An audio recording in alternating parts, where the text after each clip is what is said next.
What's your biggest piece of advice keeping the kids wanting to come back home even when they're grown? My answer, good food.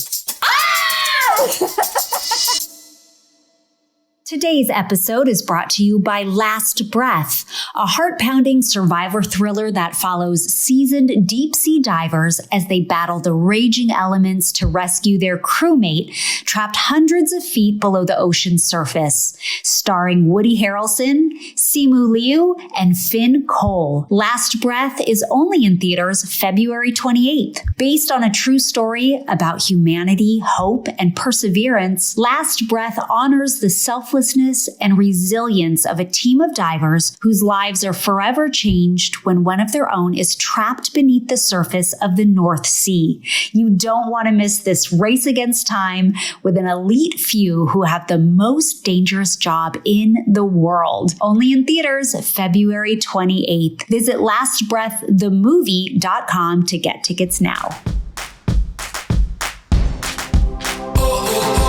Life is like a roller coaster, but it's so much better when we go through it together. And in the beauty and the chaos, if you look for it, life is full of love, joy, and kindness. Welcome to the Candace Bure podcast. Season 9 is Girls Under Pressure, and my guest hosts are Allie and Natasha Bure. Come join us.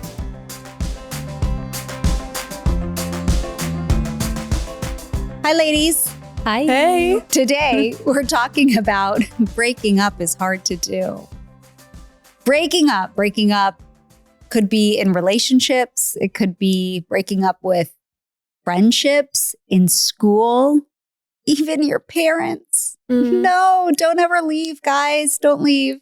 You want me to leave all the time. This is true. I don't know what she's talking about. I never leave. She could not get rid of me quicker. Well, you were a little Miss Independent. Yes, I was. You needed to fly. Do you still live at home, Allie? Yeah, I still live at home with all of my siblings and my parents. And honestly, I'm excited for this topic because I feel like it just fits with what I'm going through right now. Me and my boyfriend have been transitioning into getting engaged and just the whole idea of leaving. Wait, so you know you're getting engaged? Do tell. Okay, guys. So I'm a little different than the normal girl. Okay. I wanted him to know that I was ready for him to ask me before he asked me. So I told him, just wait until I tell you that I'm ready for you to ask me. And so just this last year. And you knew though that he was ready. You guys talked about this, that you were going to take steps. You were dating towards a goal of marriage. Yeah. So me and my boyfriend, Austin, we've actually known each other since we were 14. Okay. And he's my brother's best friend. And then 2021, we went on our first date and we've just slowly been climbing since then. But he's been ready to be married to me for a long time. Okay. I'm more of the one, y'all, this is such a good topic for me because I'm a transition hater. I hate transitions. Okay. And so I think that fear of leaving my family and leaving the house and never having that back. How everybody always says, once you leave, you never have it back. It's the blink of an eye. And I can't even remember what it was like with my siblings. I think that all of that fear over the years just maybe even kept me in a season a little too long. Wow. I think there's probably a lot of people listening going, man, I wish I had kids that wanted to stay home forever. Or maybe they're saying well, I wish I felt that way about my family. Yeah. I can't wait to get out of here. That's a beautiful thing that you love your family so much. And it's actually the transition because of possibly leaving to get married is nerve-wracking for you. Or what word would you use to describe it? I would say nerve-wracking, but honestly, as I really press in and pray about what God's called me to do in this next season, I really am just so comforted because all of the fears that I used to have about leaving my family, and it almost feels like you're breaking up with them. And honestly, they're probably going to hate me for saying this, but I remember the day that I sat my actual siblings, my parents down, and I told them, hey, I told Austin, I think I'm ready to make the next step. And so he's praying about when to start asking me and all these things. I remember they all started crying. I was crying because it was so hard to bring up. I procrastinated for a long time. I think I told Austin maybe 2 months before I told my family. And so they're crying. You procrastinated telling your family that you were ready to get married. Yes. And what's what I really want to clarify too is they want the best for me. Like we all want the best for each other, but we just love each other so much. Yeah. That transition is really hard. And one of the comments that was made to me was, I can't believe you're trading us for him. And oh my gosh, I know one of your family members said that. And they said it out of love. They said it out of love. You know, they were just sad going through it. Yeah. But it hit me so hard and it hurt me so bad because I almost like bought into that lie. I think of, am I literally ditching them for someone? Like they've been there my whole life. And I realized when it comes to God and what he has for you, he just adds on more good things. Yeah. And I honestly think that has to do with a lot of transition. And so I'm so excited to dive into this. So I just have to ask though, I'm assuming your family loves Austin. Oh my gosh. Like if he's your brother's best friend and now your future husband. Guys, my boyfriend Austin lives next door with my brother Noah. Like literally next door. He could not be more family than he is right now. My family could not love him more. It's just the transition season that's been a little rough, but I truthfully am in my heart so excited. I somehow have a feeling that you guys, once you get married, aren't going to go too far away from your family. We've already been looking at lots in the neighborhood, but I also have been praying like, Lord, as much as we want this, what do you really want? Because I hear so many things too about, you know, when you get married, moving a little bit away just to establish your new life together, not being able to run across the street to mom's house. So So you're embarking in a new season. Yeah. Soon. We don't know when yet. I know if life can just slow down a little bit, right? I feel like it never does, but I'm really excited. Good. We're happy for you. Thanks. Natasha, what about you? What are some transition times in your life that have been challenging or breakups? I feel like I went through a pretty big transition season this past year. I moved to Dallas, obviously, as you know. But yeah, I have been... Everyone wants to know why you moved to Dallas. I'm such a fan of change. I actually love transitions. I feel like growing up, we moved so many times, so many houses. I've been to so many different schools. That's like a big part of my life is change. And I feel like when my life is a little stagnant and a little boring, I crave change, which may be unlike a lot of people, you know, growing up in the same place with the same people, but that was just never how I grew up. So this past year, I was coming up on my lease and figuring out if I wanted to resign. And I had gone to Texas a few times and met some people that I really loved. And I just fell honestly in love with the community and the people out there. And so I started praying about it. And I'm really blessed and fortunate, obviously, that my job can allow me to live and move wherever. So prayed about it and felt really called to just take a leap of faith and move to Texas and figure it out when I got there. There wasn't really like a huge rhyme or reason other than I just wanted to grow. And I feel like you're only growing when you're put in a position that's a little bit uncomfortable. And I will say the first few months were pretty uncomfortable. And it was actually very funny because I had a very similar transition season, I would say, when I got out of high school. And that was actually very tough for me because I didn't go to college and all of my friends that I graduated high school with went off to college and I didn't have any community. And when I was sitting around working a job and all my friends were away, I resorted to a group of people that definitely just kind of led me astray and weren't the best. And I think that it was very tough on my relationship with my family at the time and my brothers. We like weren't as close, which is just so polar opposite to how we normally are. But I just really took a different path. And so this time around, moving to a whole new state, moving across the country by myself. My parents didn't go. Like literally, because I moved Natasha with the U-Haul, like from the house to the her apartment in Los Angeles. Like from apartment to apartment. Like she's moved me before, but Natasha did everything herself for her move to Dallas. Like literally packed up the pod herself. I just like made the decision. I really felt called, packed it up and drove her car.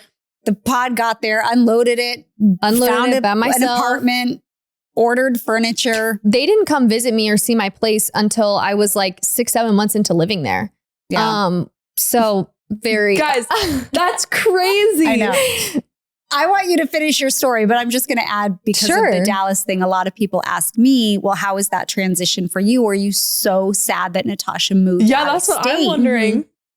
No, she wanted me to go. I really did. You know why? Not because I don't love you and wouldn't miss you, but I know Natasha. Right. And one thing about her that she's a very determined person. And so I wanted to see her spread her wings and fly because she's never lived anywhere other than with us or near us. But knowing the reasons that she moved out there, that I knew the group of friends she was going to be with and wanted to plant some community roots there, made me really happy because I don't think that she had those same type of roots that were really grounded in Christian friends that were pursuing godly relationships. And that's not to say she doesn't have friends in LA that have those relationships, but you know, living in California is just very different than living in a place culturally that is accepting of the Christian faith and they're more like-minded people. So, and that's not to say that you can't have community that aren't believers. Oh, yeah. Listen. I just want to clarify. For sure. We both know that half of our friend groups aren't believers. Yeah, we have 100%. Friends of, you know, everything. But for you as a young woman, I was very happy to know that you were pursuing community that most of them were like-minded people. And I just was excited for you to grow in that way. Yeah. And I had been out of the house. I left home when I was 20. So I had been out.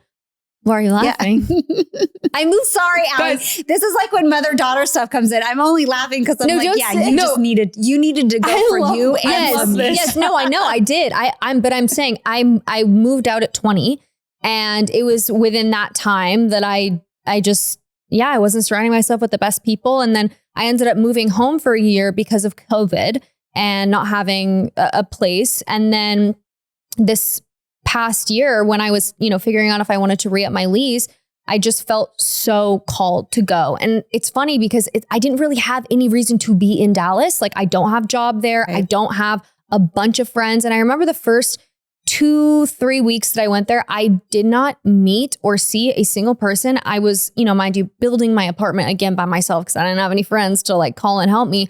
But I called my dad just crying and he was like, you just have to pray for community and the Lord will provide it for you. It might not be right now, but just hold on. And it was actually such a beautiful and testing moment because I had been in that similar season right out of high school where I was desperate for friends. And I just ended up snatching up these people for comfort rather than, the types of community that are going to be lifelong. And so this time around, it was very testing for me that, okay, I might not have a billion friends in this brand new city and everyone to hang out with, but I have one, I have two, and I'm going to grow and I'm going to take the opportunity if someone wants to meet for coffee that I don't know them really well. I got to build all these friendships and it was really, it was such a beautiful time, but it was a very full circle thing, almost a round two in a way, even though totally different moving to a new state, but it was a very, very fun experience for me. Well, that's good. Yeah. So potentially scary transition for you. Yeah, and very exciting one for Natasha. What about relationship breakups? Allie, I think you've been dating the same person since you were 14, right? Y'all, no, so not since I was 14. They just knew each other when they were 14. We knew each other. Yeah, we grew up together. We've only been dating for 2 years now. Oh, got it. But Austin was actually my first boyfriend. He was my first kiss. He was my first just everything. And when I was in high school, I wasn't allowed to date. So that was probably a big reason why. Yeah. And for me, a lot of kids don't like that. But for me, I actually really loved it because I felt like a lot of the shame and bad decisions I probably would have made. I didn't just because I had a rule in my family. And I also got to form really cool connections with people and learn what I did and what I didn't like from the people that I was close to. But what I love about what you were saying about Natasha was that when you really love somebody, you want them to go, even if it hurts you. And it's been cool watching my parents transition through that and how they're genuinely wanting me to step out now and to what God has for me next. But it reminds me so much of this friendship that I had in high school with this guy who I wouldn't say we're dating because we really weren't. I wasn't allowed to, right? Mhm. But he was like my best friend for probably a year and a half, close to 2 years, which is a long time. We were FaceTiming all the time, hung out all the time. Like seriously, just one of the best people that I knew. And even still to this day is one of the greatest people. And I remember it was one of those things, and I'm sure some people can relate to this, but when you're that close to the opposite gender, somebody is going to catch feelings a majority of the time when you're that connected, that close. And so that was our story. I felt like I knew in my heart, even though I loved him as a person, I didn't think he was the person God had for me. And I kind of knew that in my heart. And I thought as long as I communicated that to him, even though I knew that he liked me like that, as long as we were on the same page, he knew where I was at, I could keep him in my life. I didn't have to lose my best friend. But time after time, the same conversations would happen. And it finally got to a place where it was just hurting both of us too bad to be in the air that we had a conversation. And I really had to say like, God, is this the person you have for me? And if not, I have to love him enough to like let him go find what you do have for him. And that was honestly probably one of the hardest conversations in my life. Especially when you're young too, you don't really. Of course. And that's so mature too. It was rough. But you know what? It felt so right. It felt so right. And that next year, it hurt me so bad. I did not talk to anybody that next year. I was done with guy friends, done with everything. Just Lord, next guy I'm close to, please let it be my husband. You know, we all pray that and just pray, God, please. And sometimes it works like that. Sometimes it doesn't. But yeah, that was probably one of the hardest things in my life, but I grew so much through it because the truth is love really does want you to like go.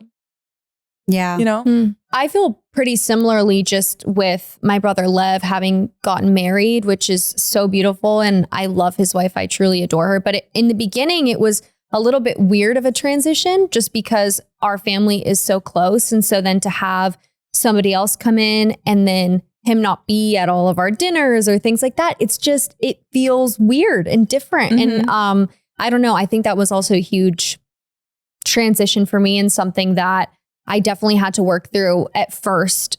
And now, you know, you get acclimated to what that looks like. But how was that for you? I actually don't have any breakup story. No, but I'm talking about transitions in terms of like Lev. Was he your only boyfriend? Yeah. I never met knew him that. at 18 and then we were married at 20. Are you serious? Yeah. I never knew that. That's so cool.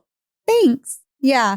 So I'm thinking about the transitions in my life, unlike the ones that you guys shared, which were some breakups and school transitions. I think one of the most significant transitions for me that felt like a breakup was when Full House ended, truly, because they were a second family to me and still are very much today. And that's the thing. Now looking back, 30 years, you know, since we've done that show, I'm still friendly and friends with everyone. So that part's great. But that was a strange breakup to have 8 years of your most formidable years of your life, then just come to an end, a complete like, bye, see ya. We're not coming back and pretending to be a family anymore.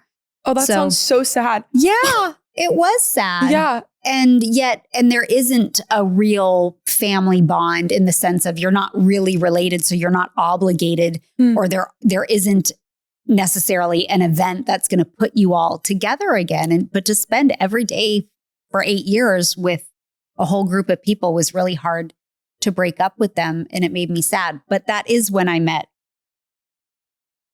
Do you know his name? I know, but then I was like, Papa, do I say Papa? But then not Papa for her, but Val. But that feels weird saying Val for you. How old were you when Full House ended? 18. You were 18. How did you were on set? I'm pretty sure like Monday every through single Friday. day almost. Yeah. For 8 years. Like how did you season and then you get the summer off. How did you deal with that transition? Like now you don't have anywhere to go. It was a hard transition because it's like so much love that you have that just suddenly comes to an end. But that transition was eased in the sense that I had met Val and we had started dating, and I knew at that moment, this was just a new season of life. Just like when you graduate from high school, you get to decide what you want to do. You can go on and have a career, you can get a job, you can go to school, right? You can go take a couple years off and go tour Europe, whatever you choose to do, but it's a new season. And that's where that break was from the show in my life, which made that transition a little bit easier. But nevertheless, it was still like a sad one for me. Grand Canyon University, a private Christian university in beautiful Phoenix, Arizona, believes that we're endowed by our Creator with certain unalienable rights to life, liberty, and the pursuit of happiness. GCU believes in equal opportunity, and the American dream starts with purpose. By honoring your career calling, you impact your family, your friends, and your community. Change the world for good by putting others before yourself to glorify God. Whether your pursuit involves a bachelor's, master's, or doctoral degree, GCU's online, on-campus, and hybrid learning environments are designed to help you achieve your unique academic, personal, and professional goals. With over 340 academic programs as of September 2024, GCU meets you where you are and provides a path to help you fulfill your dreams. The pursuit to serve others is yours. Let it flourish. Find your purpose at Grand Canyon University. Private, Christian, affordable. Visit gcu.edu. I don't know about you, but I love to colorfully highlight my Bible. And Mr. Pen is the brand of Bible highlighters that I use. Mr. Pen is a company dedicated to creating pens and highlighters specifically to be used in your Bible. The ink doesn't bleed through the page, and there are so many colors to choose from. Paired with their other products like transparent sticky notes, sticky tabs, and washi tape, you can create the perfect combinations to make studying scripture an even more meaningful experience. With over 1 million 5-star reviews on Amazon, they are the most popular Bible highlighters and pens on the market, for good reason. Whether you're looking to deepen your faith through study and reflection, or simply need a reliable pen for taking notes during a sermon, Mr. Pen has you covered. To get 10% off your first Mr. Pen order, go to CandacePens.com. Join me in diving into the Word in 2025. Go to CandacePens.com to get 10% off your Mr. Pen order. That's CandacePens.com. Yeah, I think one of the biggest lessons I ever learned in life, because like I said, I was a transition hater, was that every single time God forced me into a new season, I would never choose it. And I think that's where this new season with getting engaged is so different than the rest. Is before it was high school ended, you grew out of dance, your best friend moved away. Like it was nothing in my control. I was just forced into it and I had to just deal with it, right? But this one, I actually had to choose like, okay, I'm stepping into this next thing. But I think what gave me confidence to do that is I've seen in the past in my life that every single time God took something away, he always brought something, if not better, as what, like just as good every single time. And I think, oh my gosh, how much would I have missed out on had I stayed in the same seasons that I never wanted to leave? It's so true. Like high school. I didn't want to leave high school. I bawled my eyes out when it ended. I wasn't going to see any of my friends, but I would never be where I am today. And I love where I'm at today. Yeah. Yeah. That's how I have felt with different seasons of work in my life, but also very much motherhood. That transition from not working because I worked as a kid and then transitioning into being full-time mom was a really difficult one in the beginning. But I look back and I'm like, I have the most amazing blessings from that transition that was difficult for a couple of years because I was just trying to find myself and figure out who I was in motherhood. And then I'm like, God, this is the most amazing season that you've provided these children for me. And not only that, but then you gave me a different amount of time with my day, that I'm juggling it differently, that now I have more time to spend with you, Lord. And he grew me in that season as his daughter, as a woman that so desired to get to know God better. And that was through that season of motherhood. And of course, that hasn't ended. God just keeps throwing that desire. And there's been and then you move into the next transition. I think about our lives, like you guys are in your 20s. And I feel like every decade is something that we either look forward to or dread, just depending on how you see it.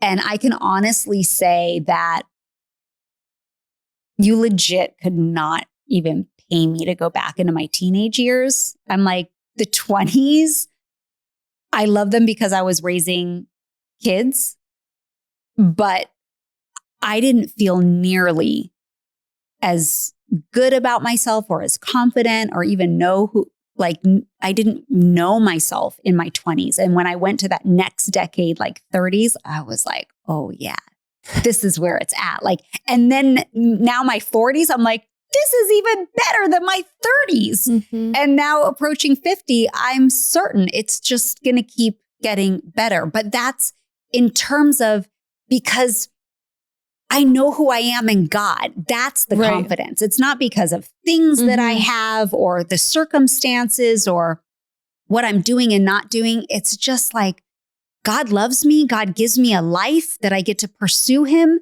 and share about him with other people. And that is exciting to me. Go ahead, Natasha. I have so much on my brain. I actually have a question for you. Sure. So I'm just thinking about like these people, right, that are listening, and you said like you felt called by God to move to another state. Mm-hmm. How did you like know you felt called by God to transition somewhere? I just felt stagnant in a lot of areas of my life. And honestly, I wasn't even praying at first for a transition. I just was praying to God, like, Lord, reveal yourself, whatever you have planned for my life. Would you just make it so evident and like put it so heavy on my heart that I feel innately called to do that. And so it honestly was just through a lot of prayer and then confirmation of just like little things or people talking or conversations that I would have that I just felt even more encouraged. And then it was up to me to either, make that leap of faith or not. And so that was ultimately how I felt called. I just had one thought before I get it off my brain. Or before I get it off my brain, what am I saying?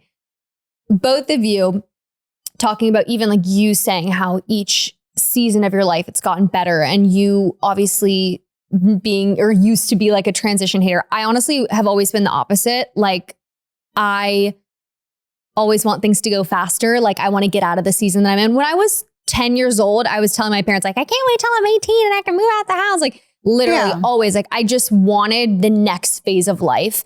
And I remember a few years ago, I had a really tough breakup and I was just at such a low point in my life. And I thought that the next season was for God to bring me someone new. So I just was kind of waiting around like, okay, I broke up with this person. They weren't for me. Are you going to reveal who this next person is? And within the midst of that, I didn't even realize that the Lord had provided all of this brand new community, girls that are now truly like my sisters, my best friends. And this entire time I was kind of waiting around thinking that it was going to be a guy, because we always have our own perspective of what that next season is, right? And I had totally missed the season that I was in. That next transition season was through my girlfriends and meeting all these people in Texas. And I think that that's something, it's so encouraging not to miss and savor the season that you're currently in prior to the upcoming transition. Because I know when I was younger, I just was like, I want to do this. I want to do this, that I couldn't enjoy what I had. This is funny though, because when you moved to Texas, everyone's what are you like, gonna say? I get nervous with you on the show, Natasha. I do too. What are you going to say? Am I going to say the wrong thing? I know. Whisper it to me right now. It's my favorite thing watching you guys' What are you going to say? I'm like, I don't think I'm going to say anything. It's so funny. The story that you just told, that you didn't see the season right in front of you with community. And I was legit telling people are like, why did Natasha move to Texas? And I'm like, oh, for community. Right. because she has girlfriends there. It's for community. But I didn't know that your intention was like, maybe not intention, but your thought or your prayer was like, oh, you're waiting for the next guy season. No, but that wasn't why I moved. What? She's confused. Has this just gone awry? Wait, what is she saying? No, I'm just saying when I was still in Los Angeles, I went through this breakup and I was so low and sad about it. And I thought, okay, I just have to wait. And the next like big transition season would be when a guy. No, yes, but that's not why I moved, Mom. No, I understand. I totally understand. Okay. You were saying, okay. Yeah.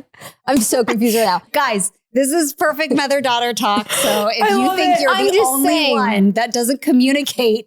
Yeah. I'm just saying within that time when I was so low, I obviously then realized it and was like, wow, the Lord is so faithful in my prayers of providing those people. But I didn't even realize that he had placed all these specific people at this specific time that I needed the most.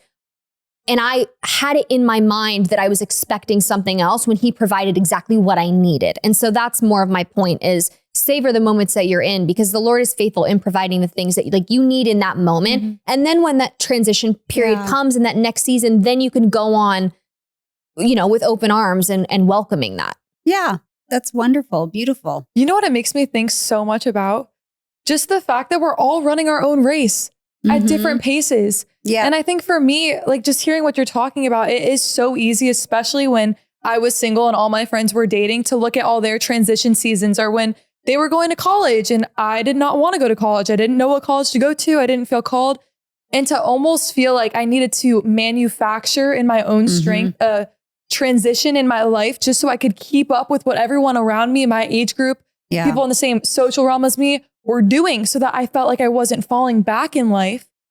But when I really realized like, no, like God's plans for us are so unique to us and we don't want to miss what he has for us. And our timing is completely different than other people. It changed everything for me. And my grandpa actually told me something a couple weeks ago that impacted me so much. And it reminds me of what you're saying. But he was basically telling me he lived his entire life waiting for the next thing. And he was never truly content. And what I love about you, and I've been learning so much in this, is God always calls us to be uncomfortable. At least with me, I've realized that whenever God's calling me to do something, it's always something that's too big for me to handle in my own strength so that I have to grow and I have to rely on him. And there's a difference though between being comfortable and content. And I truthfully believe when we're really doing it right, we can be growing and uncomfortable, but we can be content on the inside because we know that we have everything that we could ever want when we have God and when we have people around us that love us, community. And so my grandpa told me a couple weeks ago, and it impacted me so much, that when he first started his family, he was always striving for more. And he felt like he missed out on all of the like joy that life had to offer. And it actually killed me hearing him say this. And he basically was saying like he'd build a house for like him and my grandma that would be perfect for them. And then the second that it was done, instead of resting in it and actually enjoying life, he'd go and he'd buy another house and sell that house. And it broke my grandma's heart because she just desired to be there with him so bad, but he was always chasing something better. Yeah. And he said for the first time in his life, he's, I think, close to 80 years old now.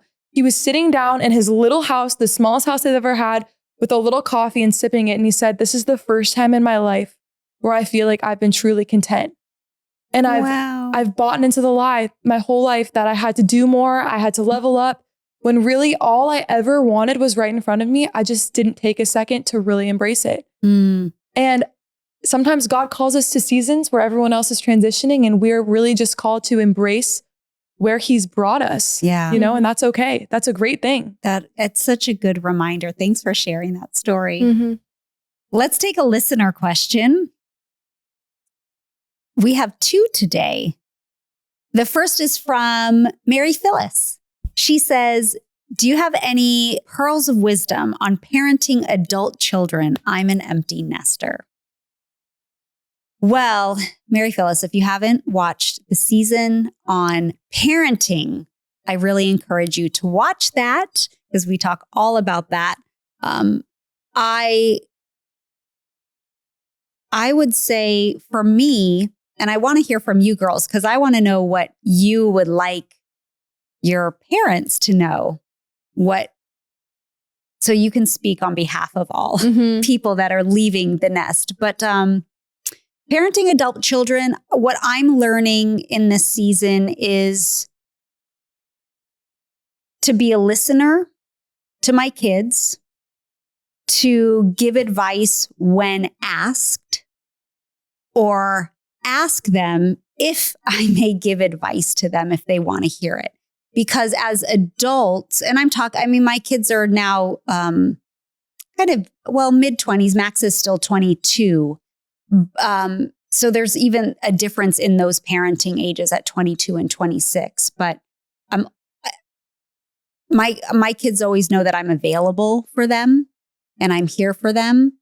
And I always want to offer advice, but I learn to restrain myself and ask them, like, do you just want me to listen to this, or would you like my advice on this? Because I know sometimes adult kids may come in and like share with you, but they really just want you to listen. They just need a safe place to listen, for someone to listen and not really give advice. And other times they really want advice. And so that's what I'm learning, is to shut my mouth more in adult parenting. What about you guys? What would you want, Mary Phyllis, or anyone out there who's transitioning into an empty nester? And it could be anything. It doesn't have to be about what I said. Honestly, something that one of my best friends always, to piggyback off what you said, she always will ask me whenever I'm upset or I'm coming to her for advice or whatever, she will just say, what do you need? Like, what do you need? Do you need a hug? Do you literally need an ear? Do you want advice? Which is similar to what you said. But I think in a season of transition, there's been times even where you and Papa feel like I'm so independent that like I maybe don't need help or I don't want help. But like maybe deep down, I'm like, oh, I wish they asked if like I needed anything or whatever. But I know that to you guys, you're like, she's got it.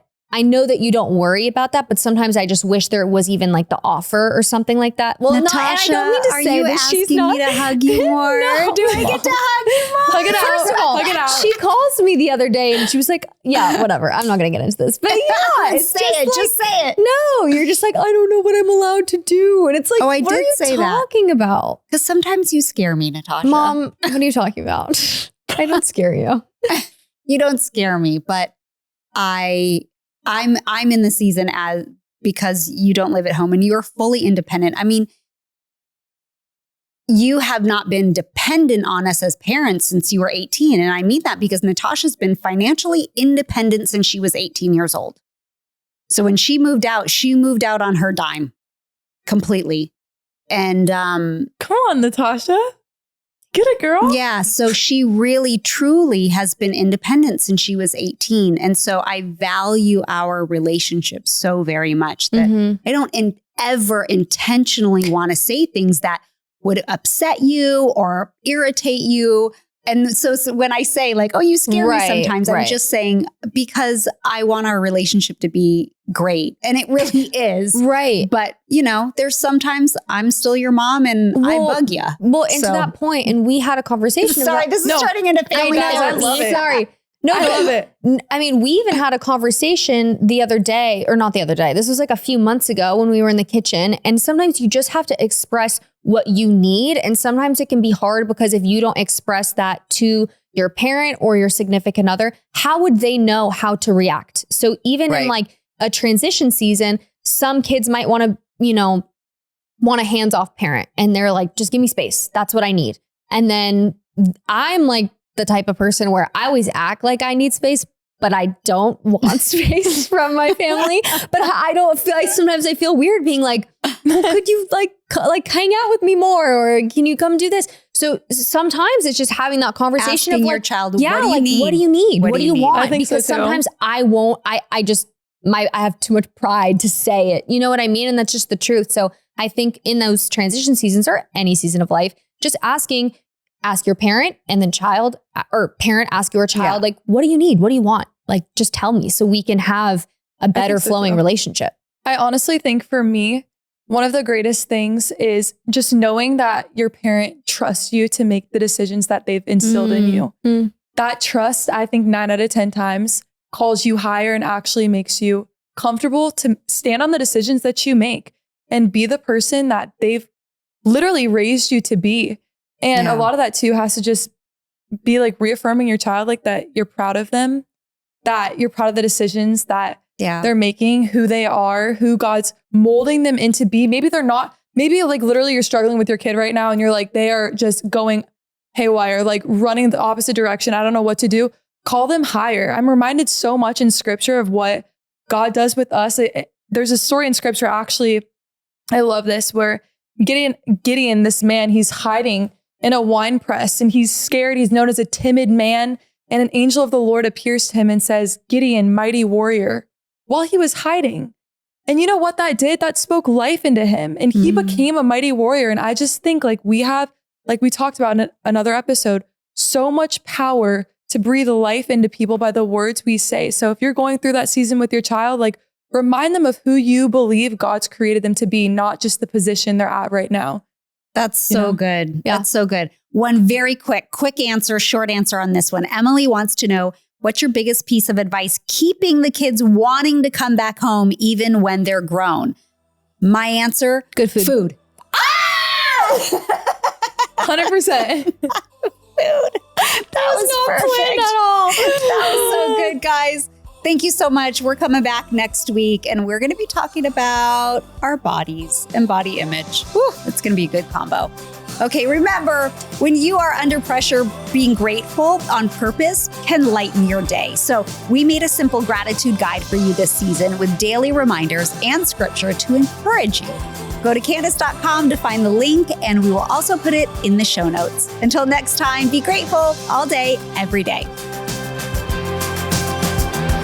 Candy Rock Entertainment, all rights reserved.